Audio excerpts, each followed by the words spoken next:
Bonjour, je suis Claudia Prolongeau et vous écoutez Crime Story, le podcast fait divers du Parisien. Décidément, ce sont les faits divers et leurs conséquences qui ont la vedette aujourd'hui. Des restes humains ont été retrouvés sur la propriété. Le préfet de la région Corse a été assassiné de plusieurs balles dans la tête. Un couple et ses 4 enfants ont donc disparu. L'enquête s'oriente aujourd'hui vers un geste criminel. Chaque semaine, je vous raconte une grande affaire criminelle en m'appuyant sur l'expertise du chef du service police-justice du Parisien, Damien Delseny. Bonjour Damien. Bonjour Claudia. Aujourd'hui dans Crime Story, Muriel Reigada, la femme tranquille et le tueur caméléon. Une mère de famille à la vie bien rangée, victime d'un rapt, les jours et les semaines qui passent et un dénouement tragique et sidérant. Le vendredi 3 décembre 2004, le soleil vient de se coucher quand Muriel Reigada, 33 ans, quitte son bureau à Orléans-la-Source, un quartier de la ville d'Orléans dans le Loiret.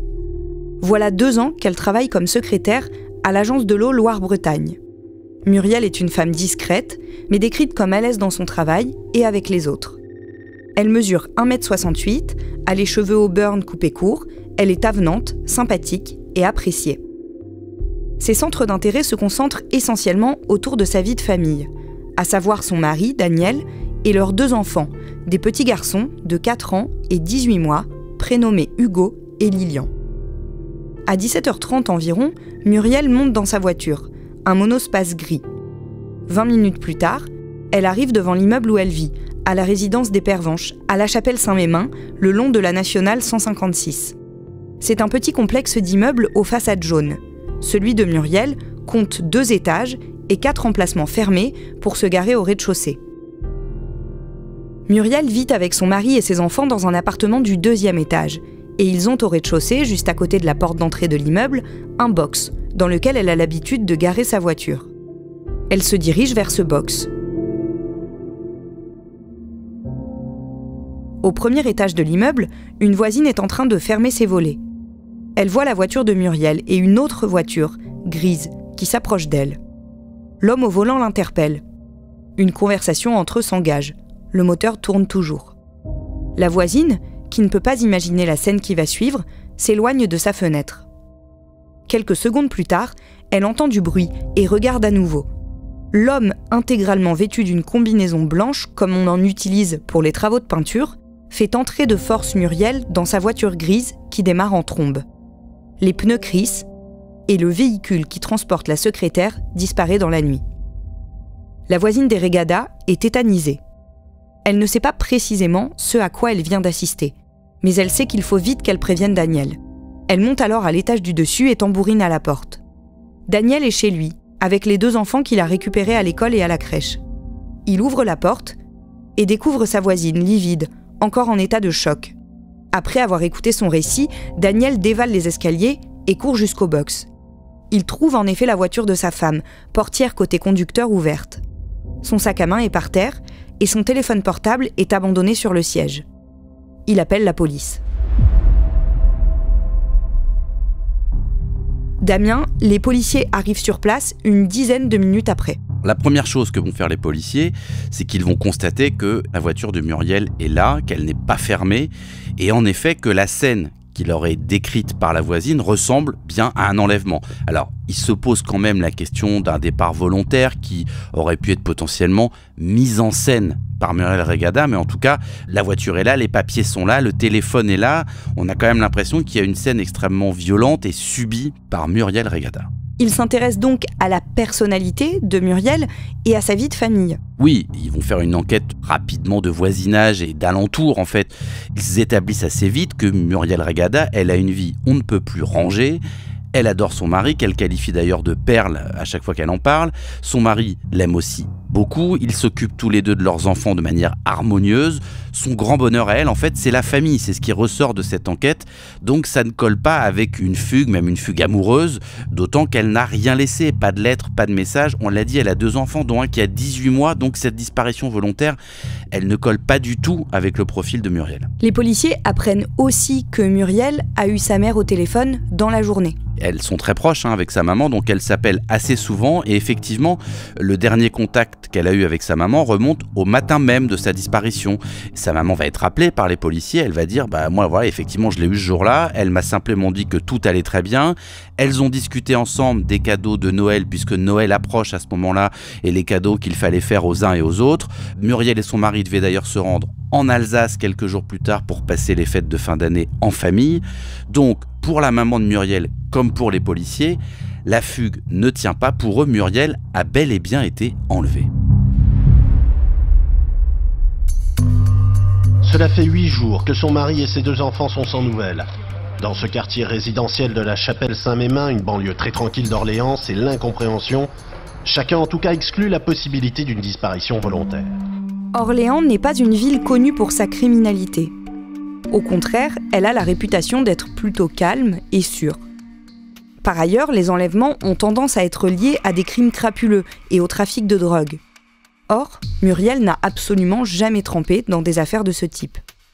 Après plus de 8 jours d'enquête, les policiers écartent désormais avec une totale certitude la thèse de la fugue, et ils privilégient celle de l'enlèvement. Le jeudi 9 décembre, dans la soirée, le procureur de la République indique l'ouverture d'une information judiciaire pour enlèvement et séquestration. La police lance un appel à témoins. Dans l'après-midi, des équipes cynophiles et des chiens de la gendarmerie ratissent un parc à l'abandon, situé de l'autre côté de la nationale. Sans succès. En parallèle de ces recherches, les policiers emmènent d'autres. Ils fouillent la vie de la jeune femme afin de comprendre pour quelles raisons elle a été la cible d'un enlèvement. À la résidence des Pervenches, la sidération a laissé place à la peur. Hormis 2 voitures qui ont brûlé dans le quartier cette année, c'est un coin on ne peut plus calme. Pas de bandes, pas de gens qui traînent. En général, les familles d'ici sont tout ce qu'il y a de plus tranquille. D'ailleurs, c'est la raison pour laquelle Daniel et Muriel avaient jeté leur dévolu sur cet appartement des Pervenches. La famille Régada est arrivée à la Chapelle il y a 2 ans. Auparavant, elle était installée à Cholet, dans le Maine-et-Loire. Muriel et Daniel s'y plaisaient. Mais Muriel a eu une opportunité professionnelle intéressante ici, alors ils ont déménagé pour s'installer à 250 km au nord-est, près d'Orléans, dans le Loiret. À la Chapelle-Saint-Mémin, ils ont une vie bien remplie. Muriel pratique la natation et fréquente une salle de gym. Son mari fait du badminton. Ils n'ont pas d'ennemis, ni l'un ni l'autre, et on ne leur connaît aucune liaison. Des gens très très bien, un couple très bien, qui s'entendaient très très bien. Sur le couple, il n'y a rien à redire, rien. Interrogé par les journalistes, l'entourage du couple confirme ce qu'ont mis en lumière les policiers. Muriel était heureuse en famille et n'avait pas de problème particulier. Ce sont des gens très bien qui n'ont jamais fait parler d'eux, souligne un voisin. Avec nous, c'est bonjour, bonsoir, des relations de bon voisinage tout à fait classiques. Moi, depuis cette affaire, je redouble de vigilance, renchérit une habitante du quartier. Je me méfie des inconnus. J'ai des enfants, cette histoire me terrifie, parce que cela aurait pu arriver à n'importe qui d'entre nous, je suppose.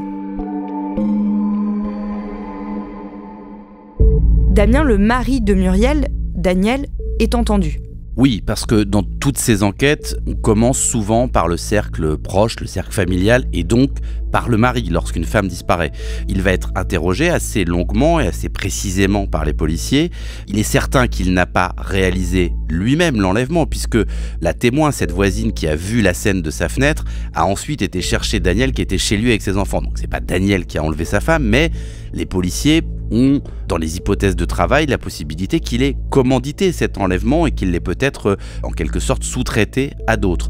Et que peut-être que derrière cette façade de couple heureux, harmonieux, heureux en ménage, heureux avec les enfants, il y a peut-être quelque chose derrière. Donc c'est ça qu'ils essaient de creuser. Mais finalement, l'audition du mari ne mène à rien. Très très vite, les policiers vont mettre Daniel totalement hors de cause.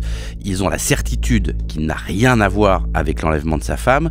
Les policiers apprennent aussi que cette famille n'est pas d'abord particulièrement fortunée, n'a pas eu de rentrée d'argent type héritage ou un gain quelconque récemment, donc il n'y a pas de possibilité de demande de rançon. D'ailleurs, personne ne demande une rançon dans les jours qui suivent l'enlèvement de Muriel Régada.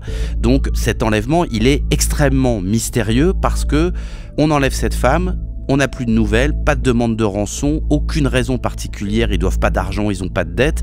C'est la vraie question que se posent les policiers. Le lundi 13 décembre, Muriel a été enlevée depuis 10 jours. Et malgré leurs efforts, les policiers n'ont toujours aucune trace de la secrétaire. Le fait qu'il y ait une voie rapide à proximité de la résidence des Pervenches leur complique encore la tâche. La nationale 156 est un axe routier qui a pu permettre à l'agresseur de Muriel de partir rapidement, sans que personne ne s'en aperçoive. Et dans plusieurs directions différentes. À part la couleur de la voiture, la voisine qui a assisté à l'enlèvement n'a rien retenu. Ni le modèle, ni la plaque, ni la direction dans laquelle elle est partie. Damien, comme on ne comprend toujours pas pourquoi Muriel a été enlevée, on ne peut pas vraiment faire d'hypothèse sur l'endroit où elle pourrait être. Non, on l'a dit, pas de revendication évidemment, pas de demande de rançon, pas de mobile apparent, pas de mauvaise fréquentation, pas de double vie, pas de dette. On ne sait pas du tout, les policiers savent pas du tout dans quelle direction s'orienter. Alors vous avez parlé même de la scène en elle-même. Effectivement, la voisine, elle voit un certain nombre de choses, elle voit la voiture partir, mais à l'époque, il n'y a pas de caméra d'ailleurs de surveillance sur la commune d'Orléans à ce moment-là et sur la commune de la Chapelle-Saint-Mémin.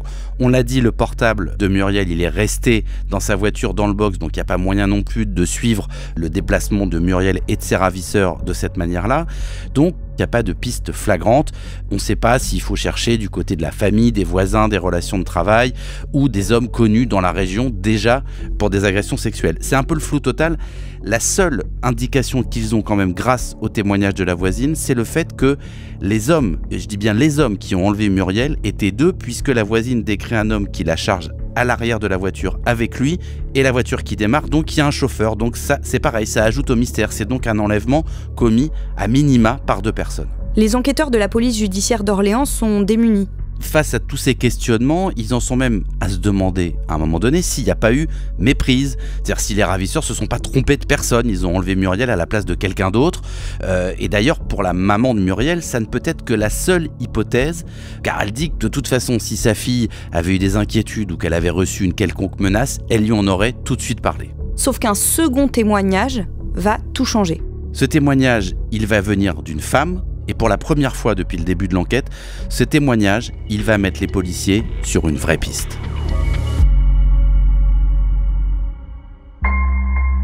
Vous venez d'écouter le premier épisode de Crime Story, Muriel Reigada, la femme tranquille et le tueur caméléon. Suite et fin de ce podcast dans le deuxième épisode, déjà disponible sur toutes les plateformes d'écoute et sur leparisien.fr. Crime Story est le podcast fait divers du Parisien.